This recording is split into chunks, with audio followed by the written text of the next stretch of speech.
অবরুদ্ধ গাজা যেন রক্তস্নাত মৃত্যু উপত্যকা। প্রতিদিনের মতোই আবারও মৃত্যুর মিছিল। ১৬ জুলাই বুধবার আন্তর্জাতিক সংবাদ মাধ্যম আনাদোলুর এক রিপোর্টে উঠে এসেছে গা শিউড়ে ওঠা এক চিত্র। মাত্র একদিনে ইসরায়েলি বাহিনীর হামলায় প্রাণ হারিয়েছেন আরও ৯৪ জন ফিলিস্তিনি।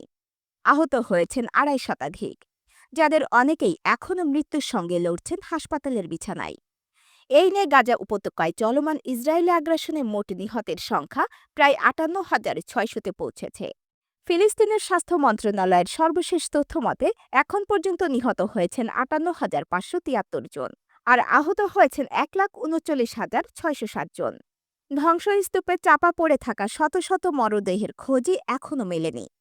রাস্তায় পড়ে থাকা অনেক লাশ এখনও উদ্ধার করা সম্ভব হয়নি, কারণ ইসরায়েলি বাহিনীর বাধা ও টানা বোমাবর্ষণ। এমনকি মানবিক সহায়তা নিতে গিয়ে পর্যন্ত প্রাণ দিতে হয়েছে ফিলিস্তিনিদের। গত ২৪ ঘণ্টায় শুধু সহায়তা নিতে গিয়েই ৭ জন নিহত ও ৩০ জন আহত হয়েছেন। আর মে মাসের শেষ দিক থেকে এভাবে মারা গেছেন ৮৫১ জন, আহত হয়েছেন ৫,৬০০ এর বেশি। মার্চ মাসে ইসরায়েল নতুন করে গাজায় পূর্ণমাত্রার সামরিক অভিযান শুরু করে।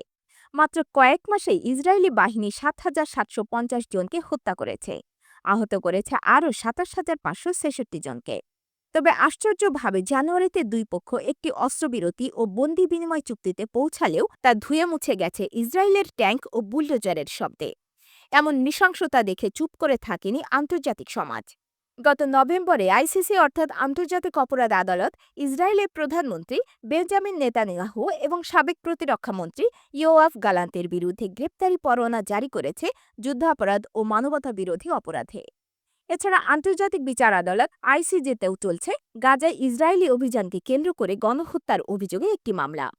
অথচ বিশ্ব নেতারা অনেকেই মুখে শুধু উদ্বেগ আর নিন্দা প্রকাশ করেছেন, কিন্তু কার্যকর কোনো ব্যবস্থা দেখা যাচ্ছে না।